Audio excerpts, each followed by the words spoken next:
Bismillahirrahmanirrahim. On continue notre démarche dans nos derniers cours concernant les valvulopathies, toujours en insuffisance aortique. Dans cette partie, on va voir le tableau clinique devant cette pathologie. Pour les gens qui viennent juste de nous suivre, vous allez retrouver tous ces supports dans la description. Un maximum de partage. Abonnez-vous toujours si vous n'êtes pas encore. Et vous allez retrouver bien sûr tous ces supports dans la description pour télécharger. Donc pour le diagnostic, donc premièrement les signes fonctionnels. Notez-vous bien que l'insuffisance aortique dans sa partie chronique, toujours dans sa variété chronique, surtout le RA, j'espère que vous avez suivi la partie précédente, elle restera longtemps bien tolérée. Elle est découverte, donc si on vous pose la question quel est le mode le plus fréquent de découvrir une insuffisance aortique, c'est devant un examen systémique. La symptomatologie, c'est une dyspnée d'effort.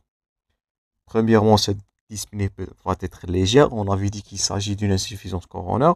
Puis, progressivement, elle va avancer de façon croissante jusqu'à arriver à l'orthopnée, qui est un signe de gravité dans les stades avancés.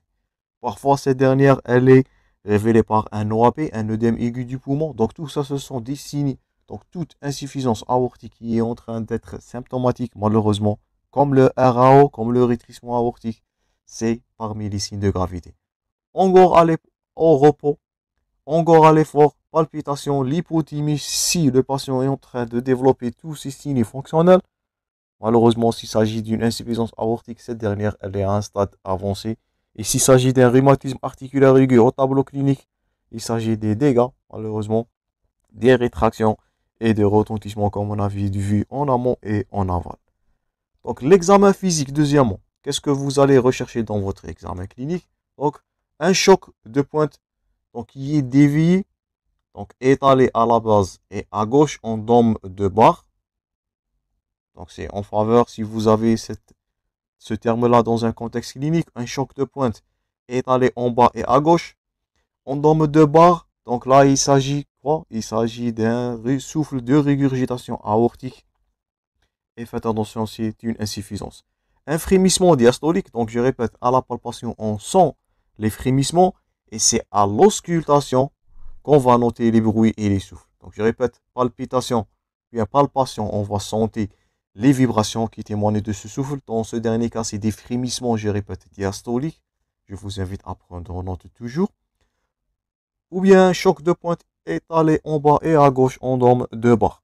Par contre, à l'auscultation qui est le temps majeur de l'examen cardiaque, j'espère que vous vous souvenez de votre sémiologie, vous allez noter un souffle systolique d'insuffisance aortique. Il est situé au niveau de foyer aortique. En fait, je vous invite à noter les critères de tous les souffles, de tous les valvulopathies qu'on a déjà cités et de les pratiquer bien sûr dans votre terrain de stage.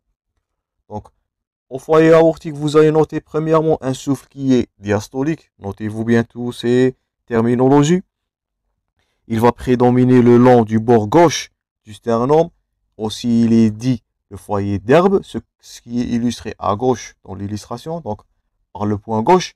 Donc, si on dit un patient qui est en train de développer un souffle diastolique, premièrement, prédominer au foyer d'herbe.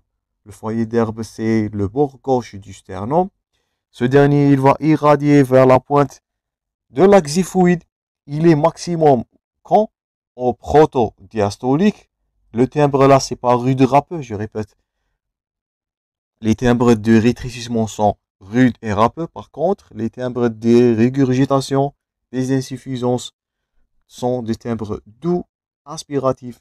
Il va augmenter bien sûr en position assise, penchée en avant comme le rétrécissement aortique et en expiration forcée. Si vous avez ce tableau clinique, donc vous êtes en train d'ausculter un souffle d'insuffisance aortique diastolique. Donc je répète une deuxième fois, souffle diastolique situé ou bien localisé dans le foyer d'herbe, notez-vous bien ce terme-là. Irradiation avec la irradiation vers la pointe de l'axe xiphoïde, maximum en protodiastolique en inspiration ou bien en expiration profonde. Faites attention, c'est pas en inspiration, en expiration profonde dans ce dernier cas. Et ce dernier, il est en faveur d'un souffle diastolique d'insuffisance aortique. L'importance de la fluide, faites attention, elle est mieux corrélée pas à l'intensité. Faites attention, on avait dit ça précédemment dans le rétrécissement aortique. Les bruits ou bien l'intensité du souffle, elle ne reflète pas la gravité. Parfois, on a un souffle mal perçu en cas de rétrécissement aortique, mais il témoigne d'une sténose qui est très serrée. C'est des signes de gravité. La même chose là dans la dernière pathologie qui est l'insuffisance aortique. Vous pouvez avoir un souffle qui est intense, mais c'est la durée dans ce dernier cas. Donc, qui est mieux corrélée à l'importance de cette pathologie ou bien cette insuffisance. Donc, la durée à chaque fois qu'elle augmente, vous êtes devant un souffle de régurgitation très importante, le timbre, donc, ou bien la sévérité, l'intensité du souffle, elle n'a pas de bonne cohérence, bien bonne corrélation avec la durée de ce dernier. Donc, à l'auscultation, j'espère que vous allez noter les critères du souffle d'insuffisance aortique et le différencier bien sûr de d'autres pathologies. Donc, c'est un timbre doux aspiratif dans le foyer d'herbe et j'espère que vous allez le noter maintenant. D'autres signes en association, c'est un souffle systolique éjectionnel. Je répète, le ventricule gauche, il est en train de recevoir une quantité de sang qui est augmentée. Donc, ça va témoigner d'une quantité du sang qui est augmentée au niveau de ce ventricule gauche. Donc, vous pouvez avoir un souffle éjectionnel irradiant vers la base, le vaisseau du cou, qui traduit quoi? Donc, ça ressemble à un souffle de rétrécissement aortique, mais ce dernier, il traduit une augmentation du flux sanguin à travers l'orifice aortique au niveau du systole. Donc, faites attention à cette notion-là. Donc, la pathologie, là, c'est une insuffisance aortique, mais elle pourrait avoir un souffle qui va simuler un rétrécissement aortique qui est dû à l'augmentation, faites attention, du volume sanguin protodiastolique. Bien télédiastolique à la fin de la diastole. Aussi, vous pouvez avoir un clic d'éjection protosystolique, un bruit mésosystolique sec et claqué au siège basal. Il est observé en cas d'insuffisance aortique volumineuse. Donc, on dit que ce bruit, il est en pistol shot. Ça, vous avez vu en troisième année dans votre sémiologie des bruits cardiaques. On dit qu'il s'agit d'un pistol shot ou bien un bruit mésosystolique qui est en faveur quoi d'une insuffisance aortique qui est malheureusement volumineuse. Donc, il traduit quoi ce pistol shot ou bien ce coup de pilier. Donc, il traduit la brusque distension aortique lors de l'éjection et on dit qu'il s'agit d'un pistol shot ou bien d'un bruit mésosystolique. Aussi, on peut noter un roulement diastolique endapexien ou bien apexien d'Austin Flint. Ce dernier, il est perçu au niveau de la pointe. Il va irradier vers l'endapex et aux aisselles. Il se voit ce dernier aussi au niveau des insuffisances aortiques massives. Il traduit quoi si on vous pose la question? Il traduit la diminution relative de l'orifice mitral par refoulement des valves par le reflux. Donc on a dans ce dernier cas, en cas d'insuffisance aortique qui est grave, on peut avoir un rétrécissement mitral qui est fonctionnel. Qui témoigne aussi d'une augmentation de la pression télédiastolique ventriculaire gauche. Donc en association, souffle qui va simuler un rétrécissement aortique, un clic d'éjection protosystolique, un pistol shot si on vous pose la question, le tableau clinique c'est riche, un roulement diastolique d'Austin Flint aussi qui est perçu. Aussi on peut noter un roulement protodiastolique de Foster. Donc vous voyez que la symptomatologie elle est riche. Donc il y restera, faites attention, très longtemps tolérable, mais lorsque la pathologie va devenir symptomatique, le tableau il est riche, donc comme vous êtes en train de voir. Donc on peut avoir un roulement protodiastolique de Foster. Aussi à la pointe, il est dû à la rencontre du flux de régurgitation avec le flux auriculaire de remplissage rapide. Vous pouvez avoir une atténuation ou disparition de B1, un rétrécissement mitral fonctionnel. Vous pouvez avoir la diminution de B2 aortique en cas d'insuffisance aortique importante et un bruit de galop, un bruit surajouté B3 et ou B4 qui témoigne malheureusement de quoi? Donc, je répète, si vous avez un bruit de galop surajouté B3, B4, donc vous êtes devant malheureusement une insuffisance aortique. Si vous avez, ou bien une insuffisance cardiaque, si vous avez un patient qui a déjà une valvulopathie, une insuffisance aortique, et vous auscultez un bruit surajouté B3, donc c'est une insuffisance aortique malheureusement qui est découverte au niveau de stade terminal, stade de l'insuffisance cardiaque. Donc si on résume, on a le souffle diastolique à l'auscultation. Donc souffle doux, aspiratif au niveau du foyer d'herbe. Donc la symptomatologie elle est riche. Un souffle systolique qui simule un rétrécissement aortique. Un clic d'éjection protosystolique. Un bruit mésosystolique. Un roulement d'Austen-Flint. Un roulement aussi protosystolique de Foster. Atténuation, voire disparition de B1. Aussi de B2 dans les insuffisances importantes et dernièrement un bruit de galop, un bruit troisième ou quatrième bruit surajouté qui témoigne d'une insuffisance cardiaque. Donc ça c'est pour les signes centrales, bien signes cardiaques, c'était la symptomatologie, bien les signes physiques et les signes auscultatoires. Maintenant il s'agit aussi d'autres retentissements sur la circulation systémique et là ce sont les signes périphériques qui traduisent quoi? Qui traduisent une insuffisance aortique massive. Donc si la symptomatologie elle est résumée au niveau de l'auscultation aortique, bien de l'auscultation cardiaque, c'est pas encore massif, mais si vous avez des signes périphériques, c'est ce que la différentielle là, donc il s'agit d'un grand élargissement de la différentielle qui traduit, je répète, une insuffisance aortique qui est massive, et là les signes périphériques vont être apparents. Le premier signe, donc c'est l'élargissement de la différentielle. On avait parlé de ça. Donc la pression artérielle systolique qui va être quoi? Qui va être, notez-vous bien, 3 fois plus augmentée que la pression diastolique. On a l'exemple là. Je répète, une pression artérielle systolique à 180 par exemple, et une pression artérielle diastolique à 80.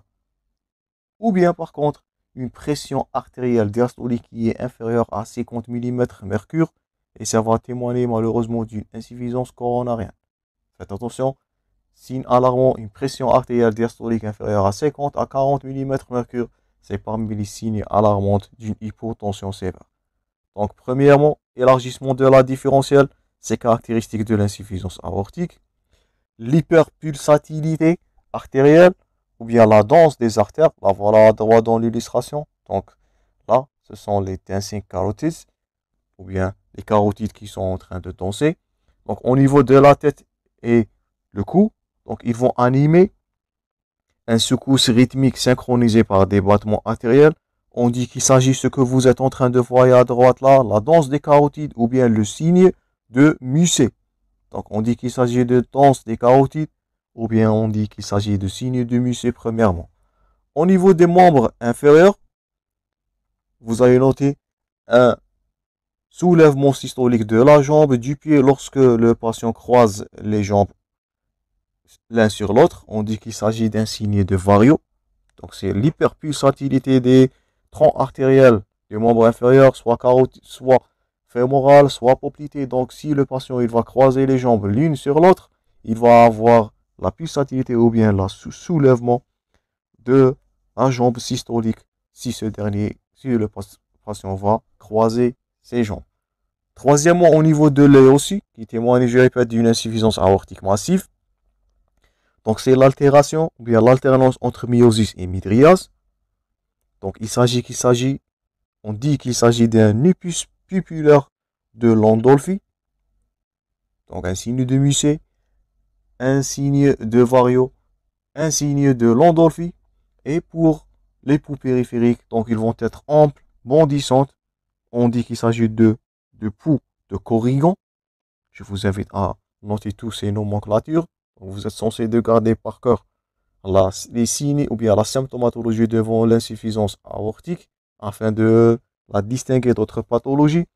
Les poux périphériques, je répète, ils sont amples, ils sont bondissants. On dit qu'il s'agit de poux de Corrigan. Le pouls capillaire de Kink, donc c'est une alternance de rougeur et de pâleur de la peau rythmée par les systoles cardiaques. On dit qu'il s'agit d'un double ton de Traube. Donc qu'est-ce que ça veut dire? Donc c'est une auscultation de l'artère fémorale après le choc systolique. On perçoit quoi? Un deuxième choc diastolique. Et on dit qu'il s'agit d'un double ton de Traube. Et dernièrement, le double souffle de Durosier. Donc à l'auscultation de l'artère fémorale aussi toujours. Après les souffles systoliques normaux, on entend quoi? Un souffle aussi diastolique. Donc je répète, les signes périphériques. Donc le signe de Musset au niveau des carotides. Signe de vario au niveau des membres inférieurs. Signe de Landolfi, ce que vous êtes en train de voir dans l'illustration au niveau de l'œil, alternance myosis et mydriase. Et dernièrement, les signes périphériques.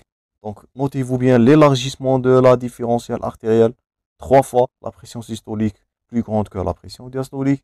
Et les signes que vous êtes censé de les garder, soit au niveau de la tête, on parlera de signe de Musset, membre inférieur, signe de Vario, au niveau de l'œil, signe de Landolfi. Et au niveau aussi des poux périphériques, on perçoit le pouls de Corrigan, le pouls capillaire de Kink. Donc le voilà, normalement, on ne perçoit pas les poux au niveau de pulpe de doigt. Mais en cas d'insuffisance aortique, vous allez palper comme vous voyez dans l'illustration le pouls. On dit qu'il s'agit d'un pouls capillaire de Kink. Aussi, les deux troubles, ou bien les doubles temps de Trobe et le double souffle de Durosier. Et ça, c'est la symptomatologie devant une insuffisance aortique qui est malheureusement évoluée et qui est massive. Dernièrement, à un stade tardif, si vous avez bien sûr les bruits du galop B3 et B4 qui sont surajoutés, vous pouvez avoir les signes d'insuffisance cardiaque. À un stade tardif, s'il s'agit d'une insuffisance cardiaque gauche, et on a un cours sur ça, vous allez avoir les marbrures, la froideur des membres, la diminution du pouls, presque on ne perçoit pas les pouls. Ça, c'est en cas d'insuffisance cardiaque gauche. En cas d'insuffisance cardiaque droite, vous allez avoir les œdèmes, vous allez avoir la circulation périphérique, vous allez avoir le signe d'Arzer, le reflux hépato-jugulaire. Donc tout ça, c'est la symptomatologie. Je répète, on a un cours sur ça, sur l'insuffisance cardiaque. Donc ce qui est à retenir dans cette partie, surtout, donc l'insuffisance aortique, comme le rétrécissement, elle est bien tolérée dans les pathologies, je répète, qui sont chroniques, surtout le RA. Mais devant une installation aiguë, faites attention, c'est une urgence. Donc, c'est l'auscultation, faites attention, j'insiste sur les critères du pouls ou bien du souffle au cours de l'insuffisance aortique. Vous êtes censé de les garder par cœur. Aussi, les signes accompagnateurs, donc faites attention surtout devant un galop, c'est un signe d'insuffisance cardiaque. Et les signes périphériques aussi qui vont témoigner d'insuffisance aortique massive. Et dernièrement, troisièmement, et malheureusement, devant une signe d'insuffisance cardiaque chez un patient qui a déjà souffert d'un rhumatisme articulaire aigu, qui a une valvulopathie aortique, malheureusement, donc là, c'est le stade terminal de cette pathologie. Le patient, il est au stade d'insuffisance cardiaque. Donc ça, c'est tout pour le tableau clinique. J'espère que vous, maintenant, vous pouvez noter et citer et retenir tous les signes qu'on a déjà cités dans cette partie. C'est primordial pour diagnostiquer cette valvulopathie aussi qui est grave potentiellement. Surtout si cette dernière, elle va s'installer de façon aiguë. On abordera prochainement l'aspect paraclinique. On va voir le CG, les examens paracliniques et bien sûr l'écho-doppler toujours, l'examen clinique de choix, l'examen clé devant toute valvulopathie. On finira notre chapitre dernièrement par le traitement de cette insuffisance. Merci pour votre attention toujours. Bon courage dans vos préparations et à la prochaine.